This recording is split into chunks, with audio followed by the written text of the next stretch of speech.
Rachel Illari is a menstrual cycle mentor and a ceremonial guide. A mother of 3, she supports women through sacred postpartum care. Rachel has also worked with the Healthy Families program, offering home visits, and now hosts the Womb Song Wellness podcast. During our conversation, we root into themes of beauty, nourishment, and the healing power of the natural world, exploring their deep connection to women's health. We dive into herbal wisdom, what can work for both men and women, and self-care as a form of sovereignty, sharing practical guidance on custom tea blends, yoni steams, herbal-infused body and womb oils, and warming pastes made with herbs like St. John's wort, orange peel, and ginger. I'm Sienna Mae Heath, and this is Food is Freedom.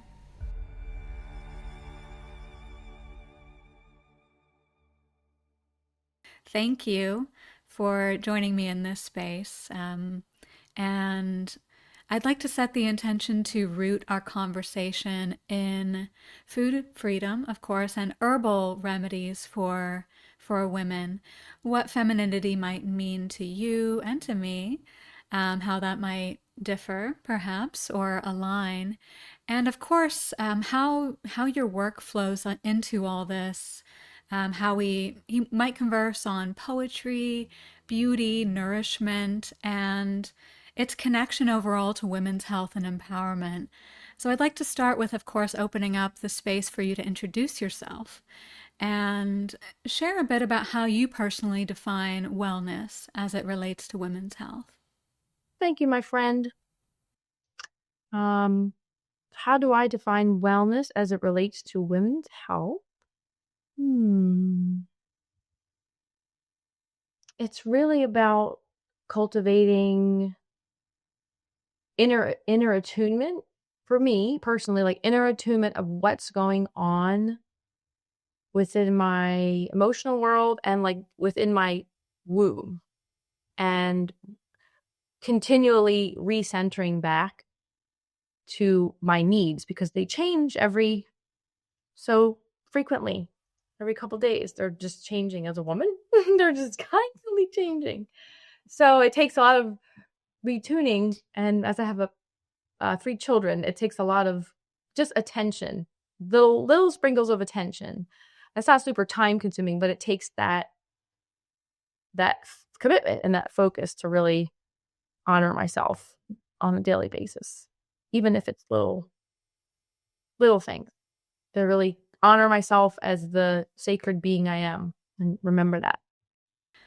I think also what I hear is when you speak to the changes, of course, we know as women that our experience overall is cyclical, whereas men's is more linear, which we can get into a bit later. But I've heard you say in passing that we are already powerful. And I think that extends to every human being. But as women, we are already powerful. We just need to hone that power. Can you speak more about why we are already powerful and how we can move in and through that power? Oof, that's a juicy one. I feel like, my goodness, the station, the ability to potentially carry life and bring a soul into this world, whether that soul even stays on this world or returns even, it's beyond words. That station, that ability, that blessing, that potential gift that only women are gifted for a reason. Only women have that capacity to have a womb, to hold, create, build, knit together a person and bring that person into the world. And I feel like the experience of being pregnant, birthing, raising a baby, I mean, it's so sacred. It's so special.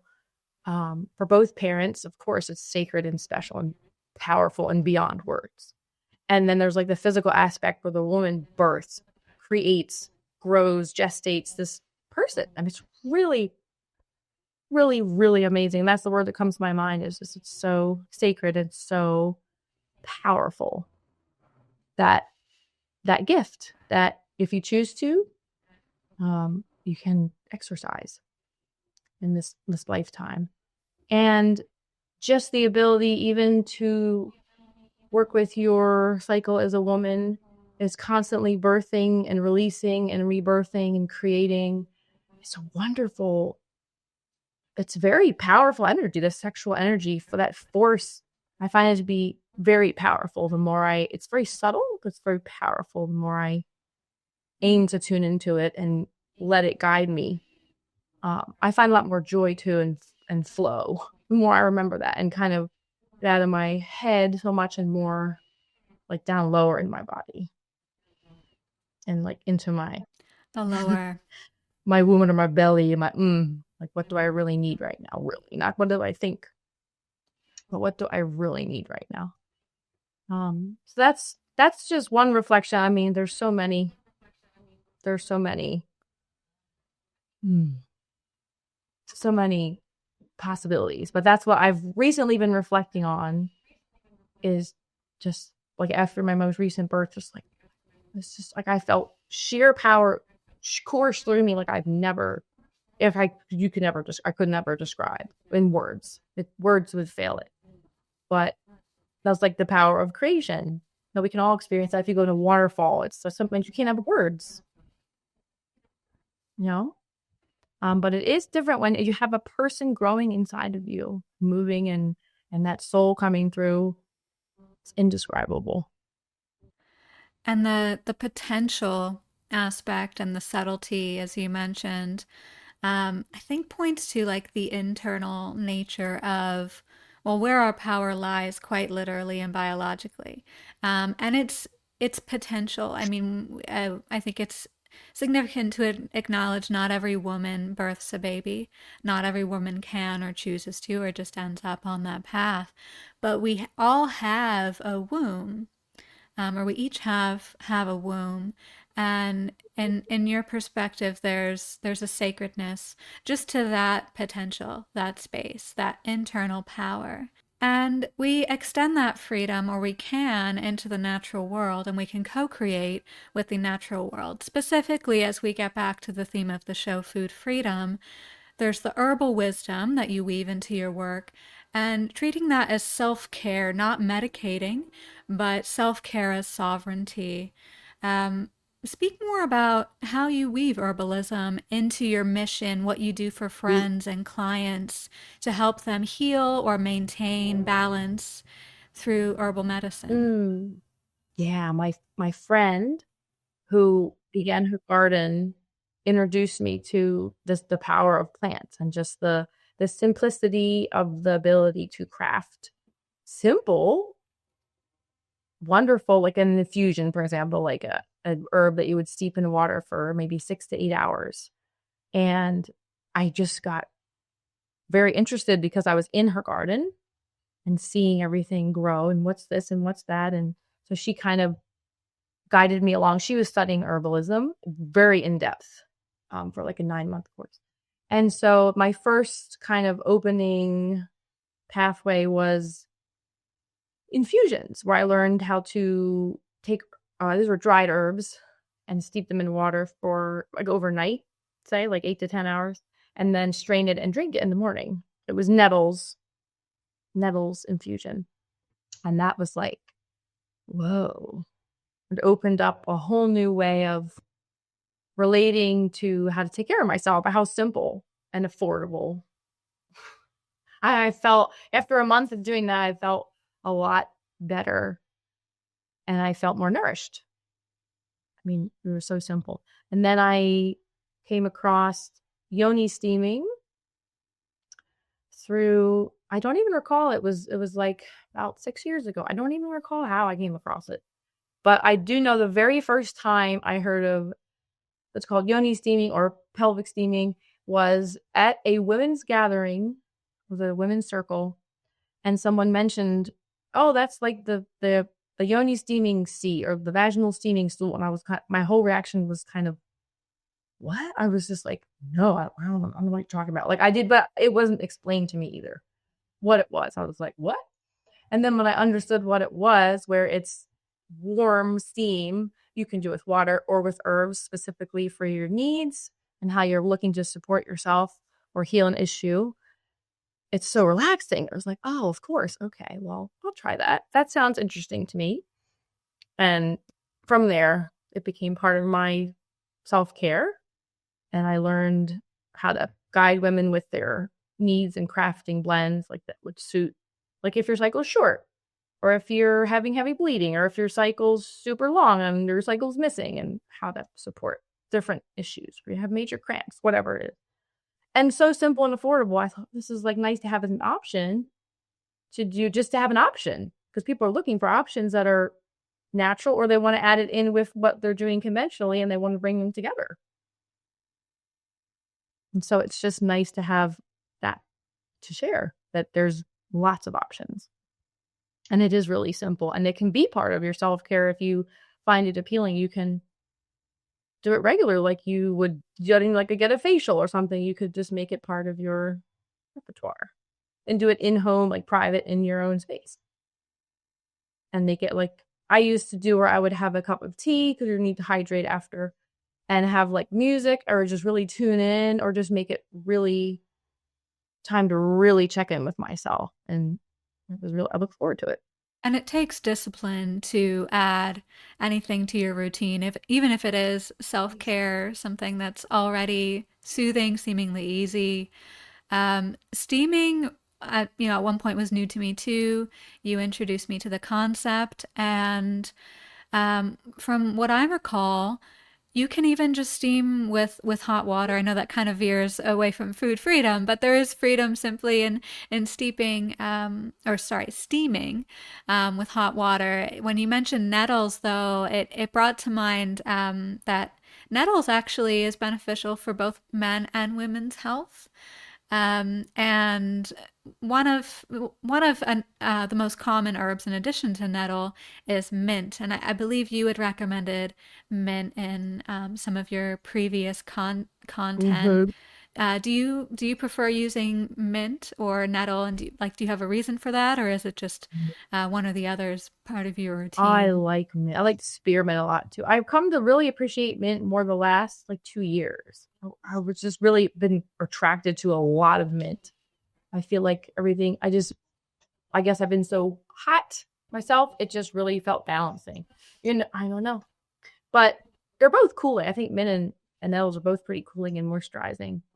But together it just depends. It depends on your preference or what you're needing. Nettle is like the wonderful multivitamin, just so holistic for people, for everybody, kids, adults.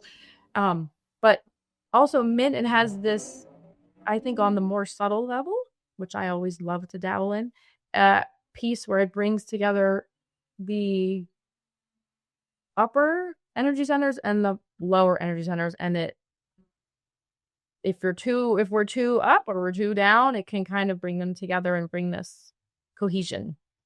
I think that's more like even the mint flowers kind of effect, where it's very balancing, and it can kind of get you out of your head, and of course it helps your digestion. It's just so wonderful. Just depends on what you're needing. If you need extra cooling, if you're really hot, then yeah, like nettle and mint, yeah, be delicious, or it'd be great for a steam. It would just depend.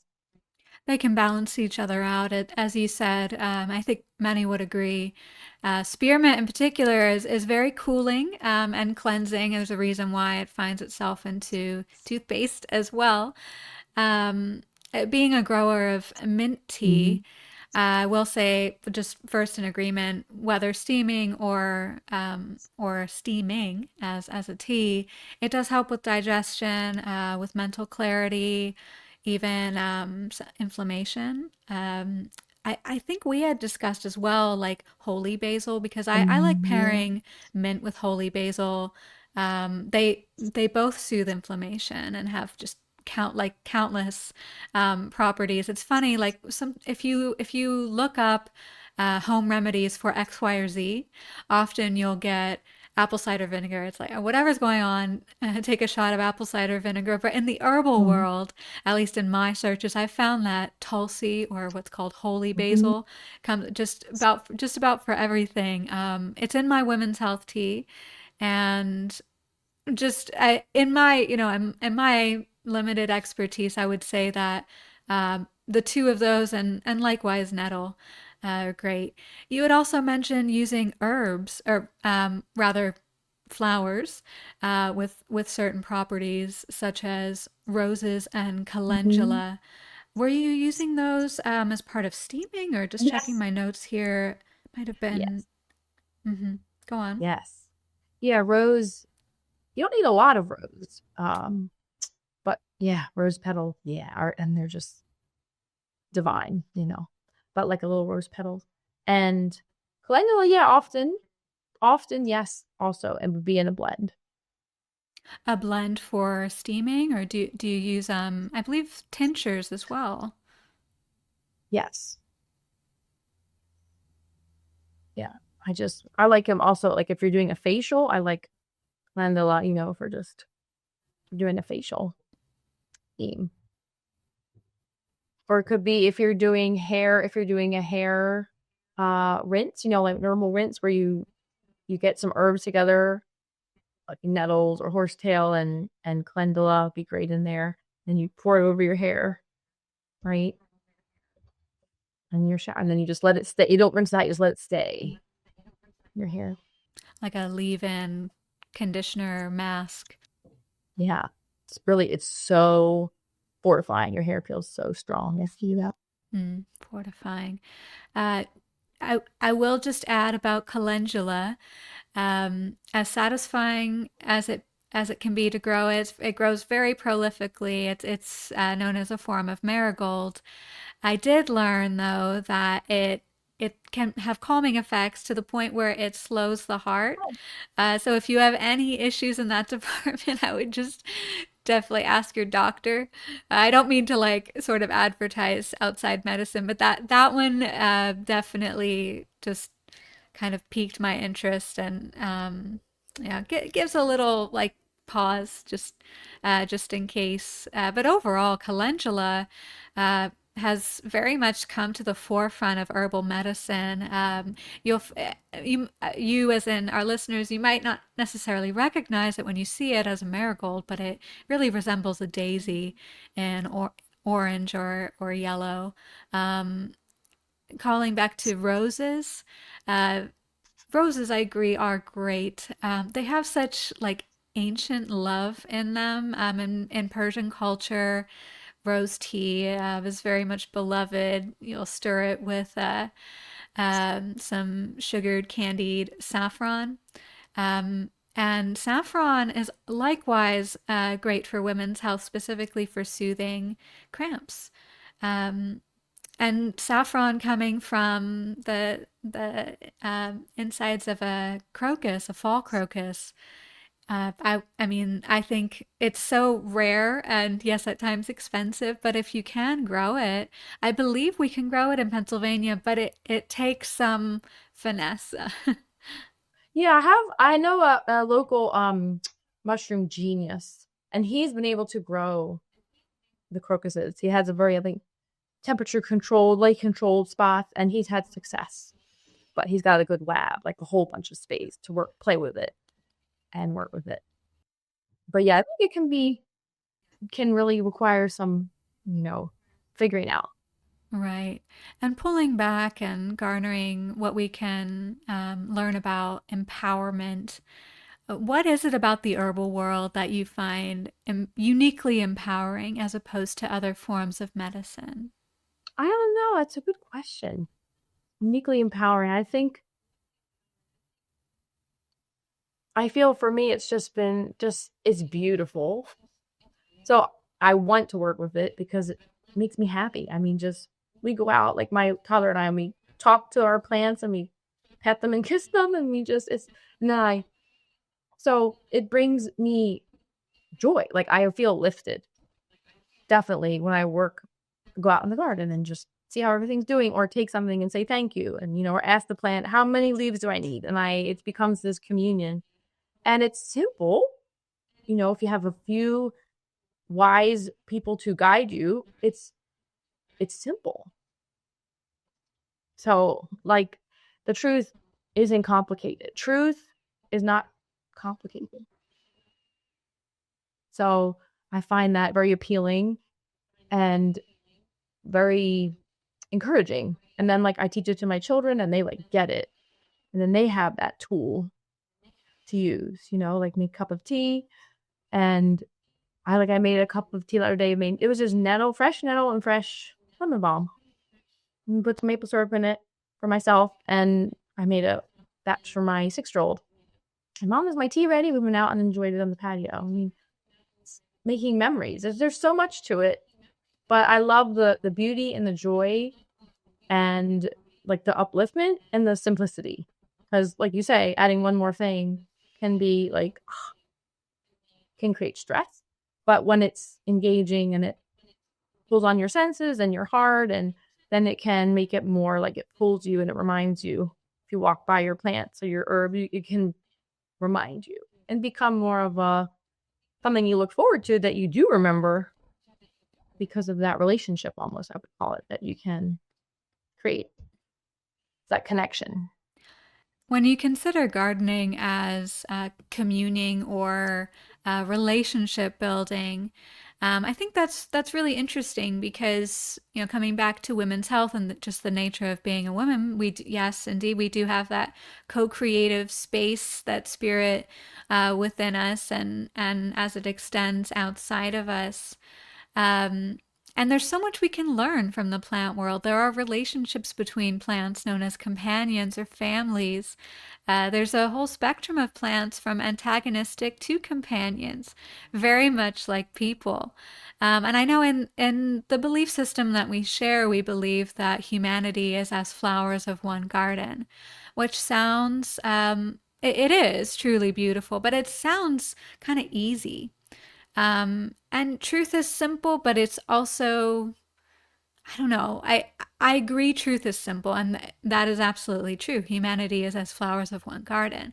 But if you have any sort of gardening experience, which each of us does, we know that gardening gets messy. There are pests, there are what are called invasive species, but of course, mint is an invasive species or considered one, but it's so versatile and healing. So is there really is there anything wrong with its prolific growth? That is subjective, but nonetheless, just there's such richness, depth, metaphor, and a huge source of learning in the plant world, how their relationships can inspire virtuous and healthy, or at times maybe a lack thereof, relationship between people, because each plant, like people, they need their own space, they need their own nutrients, they give and take from one another. And I don't know. I think that there's wisdom outside of the paradigm of masculine and feminine. Um, but I mean, even in the plant world, there's male and female plants. So what connections are you observing and seeing as they work within your own health, your friends, and your clients with regards to the relationship between the plant and the person? Oh, are you asking like when someone might be seeking a remedy for, I don't know, better sleep, like what herbs might support me? And then you might kind of hear what comes through and take your knowledge and bring that together and share, well, this seems to be like you could try this or this. Which one might you try? And then how the person responds. Is that what you're asking? Yes, it's a conversation and it's very specific to the person. What works for one person might not for another. Yes, that's so true. I find often the way that I work, when the person's talking, something will just drop in from what I do know. Of course, there's a million things I don't know, right? But from what I do know, the person who's asking me, could be a friend, it'll just come right through and I'll say, well, what about that? What about chamomile? Like to this one friend a couple years ago, and she was, oh yeah, it just like clicked for her, you know? Um, but yeah, you really have to be just open and clear that you're tuning into this person at this time and trying to hear the whole picture. And then from what you know, or you could ask, for some support if you want a little more knowledge, and then share what you feel currently would meet that need. And reclaiming our ability to have that conversation and tap into our intuition. I mean, even just, within the term reclaiming, it suggests that something is lost or forgotten and we have to remember and then reclaim it and rehone it. Was there a turning point for you in your own life when you realized or remembered your power as a woman, your power to hone natural remedies rather than more contemporary ones? Yeah, I think it was a crystallizing process of unlearning and, okay, how do I do this now? And then things would just come into my life. It was so effortless in a way. I was so, but I was like in prayer, like, please. And then like something would come, a person would come, a book would come, being like that, like literally. But it probably was begun with the birth of my first child. And a whole new consciousness came with that being, that wonderful soul. That was like, oh, wow, a lot of things I could do a lot better. And I could not put certain products on my body, and I could learn other ways to take care of myself. I could take some of these things out of my diet. Like, so it was a process. It was very overwhelming at first, honestly. I went into like panic, actually. I was like panicked about I have to change everything. And then I got through that because it was like information overload I put on myself, really. I was doing it by myself, and I wasn't in community. It wasn't with other people. It was like learning and videos and books and asking a few friends, So there was that unlearning part. And then there was the learning new ways to take care of myself and, of course, my children. And then I think that was 2010. Then it came more into focus probably 2018, when like my friend who was studying herbalism, he taught me things and I experienced them. And I was very called to doing more of that. Like she brought me plant babies to plant in the garden, like lemon balm to put here. And she gave me starter plants to put in my garden. It was so fun. And then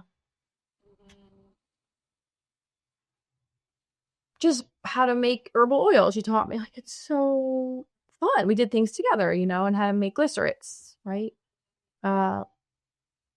And continuing on then 2019, it was 2021 when the remembering piece you're saying, something really clicked. So I had an experience. I created a space for this retreat to happen, the sacred postpartum retreat. And there was 3 generations. There was like 4-year-old grandmas and then ladies my age in their 30s. And we were all crafting all day soups and herbal oils and teas and tinctures, all day.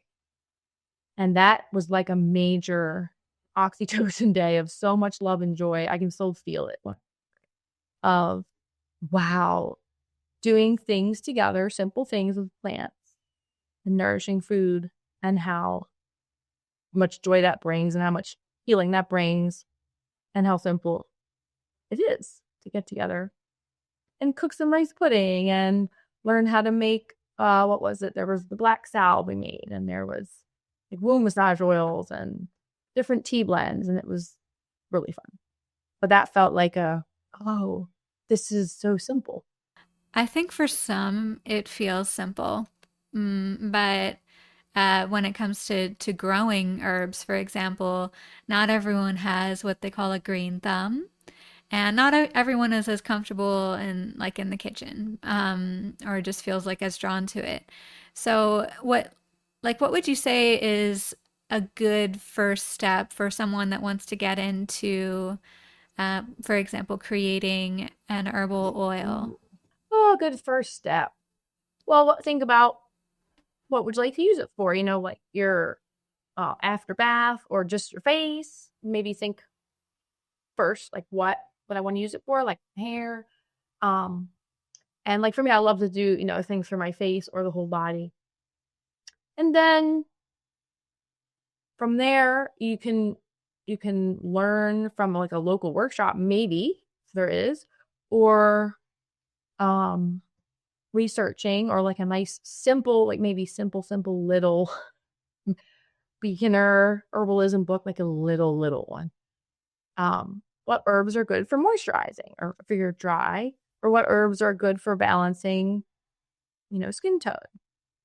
And then literally take maybe tops 3 of those and put them together, or maybe one, or two, put them together and get your oil of choice, cover it, place it, and let it sit, let it rest for 8 weeks, right? And then you can strain it, or you can leave it longer, and then you can use it.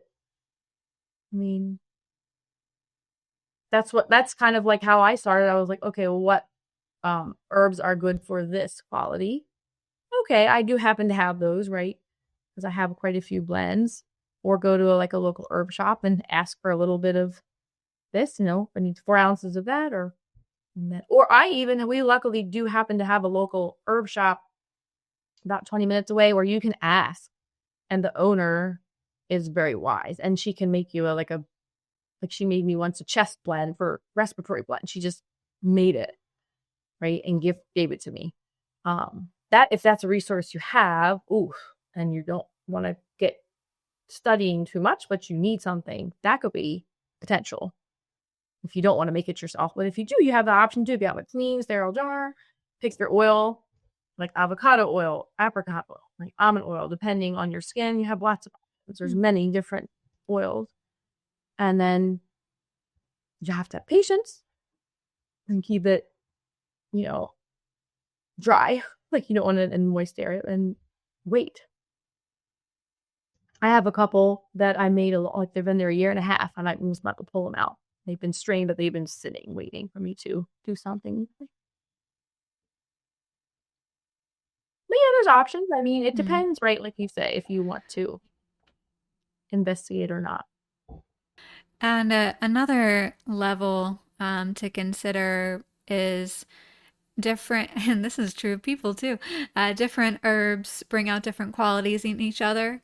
Um, and when you're mixing them, I mean, it's rare that you do anything wrong per se, but there are, like, it's just another area of research to dive into. Actually, my first guest on the show, Nabil, who's certified in homeopathy but specifies more so in nutrition, he talked about that. So I would recommend him as a resource, maybe listening to that episode. And I'd like to sort of shift gears here and consider what we touched upon earlier, which is the cyclical nature of the female body as the foundation for women's wellness.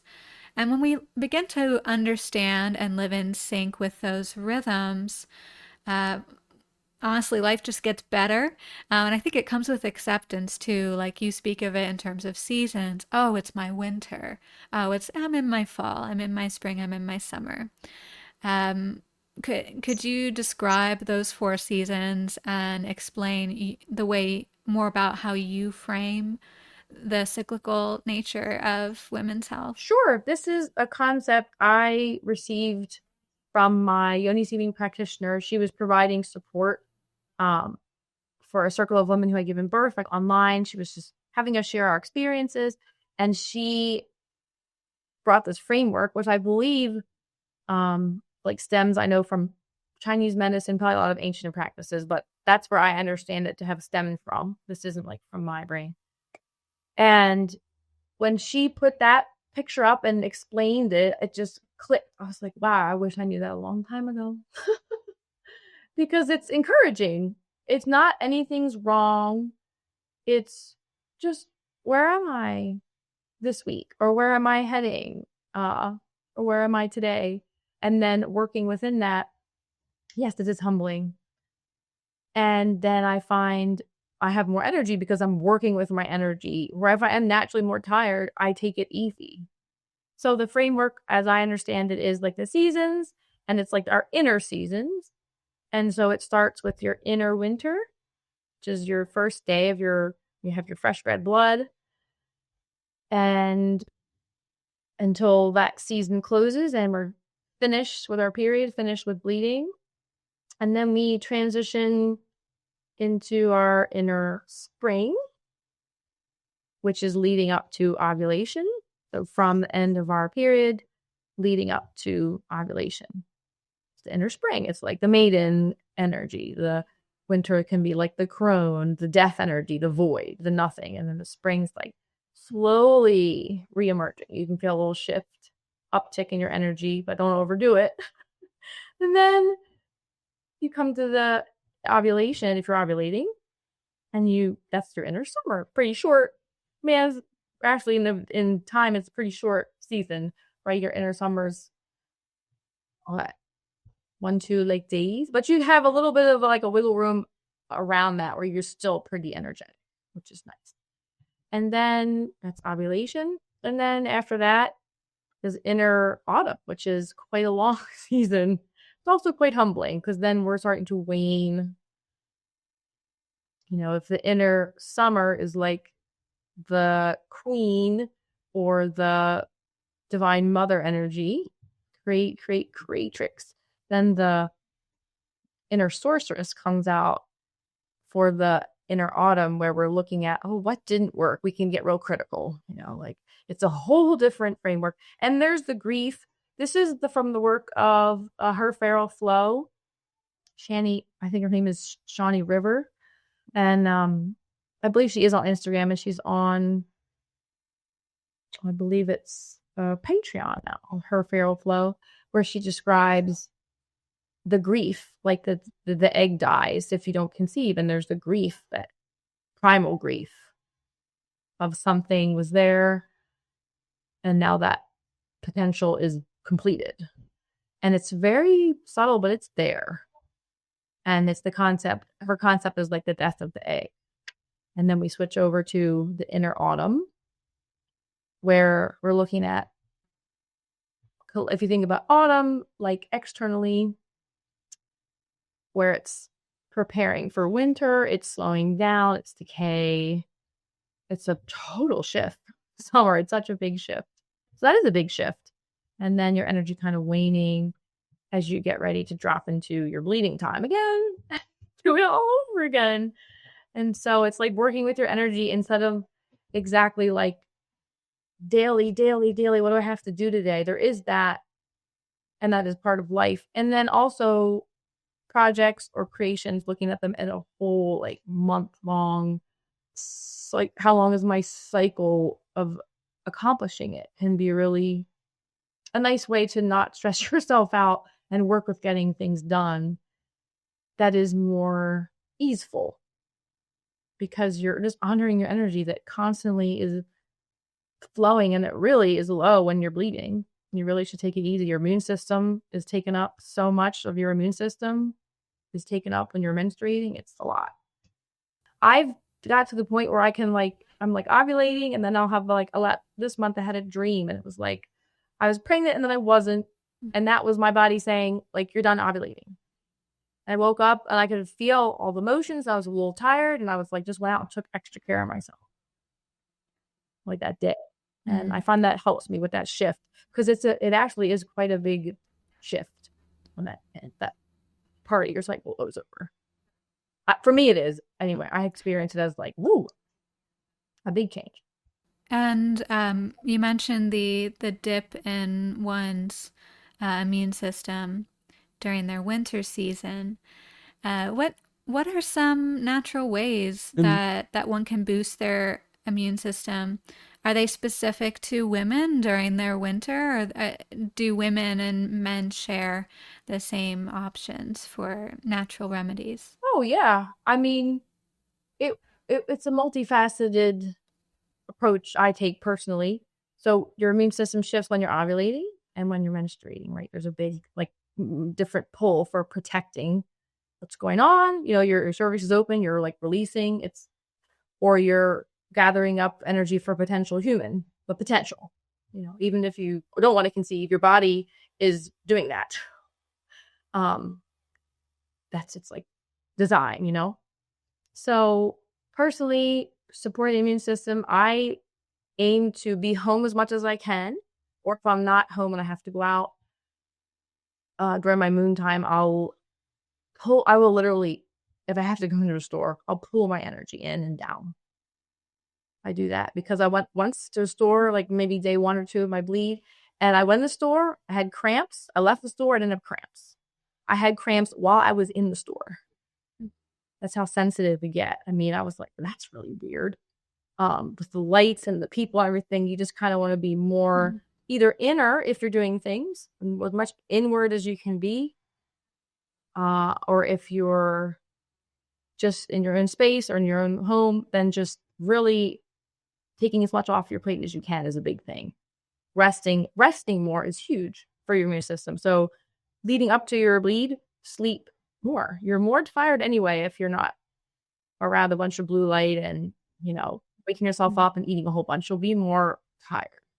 And so like sleep extra is great. And so, yeah, if a man doesn't feel great, he can sleep extra. I mean, get extra rest. Drinking more is helpful because you're releasing fluid in the form of blood. So upping your hydration through, it could be soup, hydrating teas. Like I'll do often like nettle infusions with honey or like tulsi, whatever. I kind of, it's like intuitive. I'm like, oh, I want to do that. But nettles is great for replenishing the blood. And yeah, like, but mostly just doing less is huge because your body's cleansing. It's doing a cleansing process. And that can lower your stress, which helps your immune system. Eating well, eating every like 2 hours is good too, because your digestion can really shift during your period because you're doing extra cleansing, your uterus is, right? So eating more light, but more frequently, I find to be helpful leading up to, but especially during my period too, like to support digestion. The smaller meals really contradicts the at least American way of being like a large breakfast, a nice lunch, nice dinner, 3 meals a day. It sounds like that doesn't quite cut it for a woman in her winter, for example. And just considering herbs for immunity boosting. I will say also, I'll add that yarrow is a fantastic herb, or one might just call a flower because it blooms so beautifully. It kind of, for like, just to like to give a visual, the blooms kind of remind me of Queen Anne's lace, although Queen Anne's lace has more of like a feathery lace-like quality to it. Yarrow has these like just really crisp clusters, sometimes in red, yellow, pink, white, and that goes in my women's health tea that I provide. But it's also good for boosting the immune system. Back to roses, I know roses are good for boosting the immune system and also preventing or soothing inflammation, as are the rose hips, those little berry-like things, that the fruits that arise in the fall. So there really is just a total wealth, of natural ways to heal and soothe the body and to tap into natural rhythms.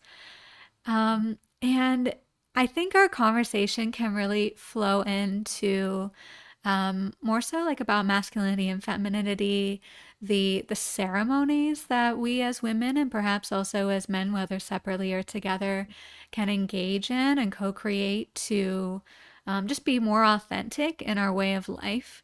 And I'd love to extend that part of our conversation on my show, Real Unity. So, why don't we take a breath here, conclude, and anyone who's watching and eager to learn more about everything that we're talking about, such as your herbal medicine and your consultations and your steaming wisdom, where can they find you? I have a Substack page. It's pretty new. I'm looking to share more in there, like verbally, more regularly. But it's Substack. It's at Womb Song Wellness on Substack, which is kind of like a blog slash video slash writing space. It's all kinds of art and podcasting, all kind of interesting folks. And there's no ads in there. So I like that. I prefer that space. And Instagram, of course. Instagram, I haven't been on. There is still things I shared, quite a few different posts that I've shared, but I've left that space as of February. I don't feel called to be there. So Substack's the best place now. Yeah. All right. Well, very good. This concludes part 1, and stay tuned for part 2.